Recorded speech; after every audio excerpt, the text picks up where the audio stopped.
লাল টুকটুকে বউ সেজে নিয়েছি। আমাকে কি দেখতে একদম নতুন নতুন বউ লাগছে? আমি কিন্তু মোটেও নতুন বউ নই। মায়ের মন্দিরে যাওয়ার আগে এরকম লাল টুকটুকে সাজতে বেশি ভালো লাগে, কিন্তু আজকে যাচ্ছি বাবার মন্দিরে, মহাদেবের মন্দিরে।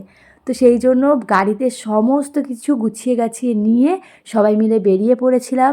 আমাদের বাড়ি থেকে ভূতনাথ মন্দির আসতে খুব একটা বেশি সময় লাগে না, আর আজকে রাস্তায় খুব একটা ভালো জ্যামও ছিল না, আমরা খুব তাড়াতাড়ি পৌঁছে গেছিলাম। এখানেও আমরা গাড়ি পার্কিং থেকে শুরু করে সমস্ত কিছু এত ভালোভাবে পেয়ে গেছিলাম, খুব একটা বেশি কিন্তু ভিড় একদমই ছিল না মন্দিরের এখানে। তারপর আমি প্রথমে এসেই মা গঙ্গাকে দর্শন করে তার আশীর্বাদ নিয়ে সমস্ত কিছুই শুরু করার চিন্তা করেছিলাম। সবটা খুব সুন্দরভাবে শুরু করেছি।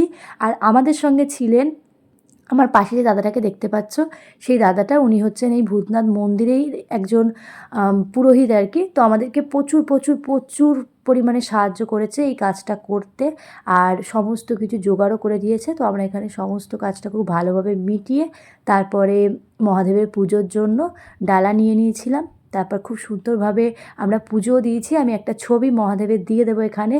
বাবাইয়ের এই প্রথমবার ভূতনাথ মন্দির আসা, আর এখানে এসে ওকে খুব সুন্দরভাবে নিয়ে পুজো দিতে পেরেছি।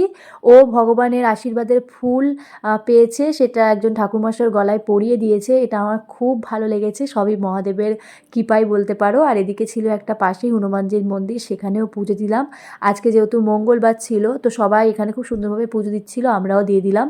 তারপর এখানে গণেশজি ছিল, সবাইকে বেশ মিষ্টি করে সাজিয়েও ছিল। আমরা খুব সুন্দরভাবে আজকে দিনটা কাটিয়েছি। তোমাদের ভিডিওটা কেমন লাগলো জানিও, ভালো লাগলে কিন্তু একটা লাইক করো।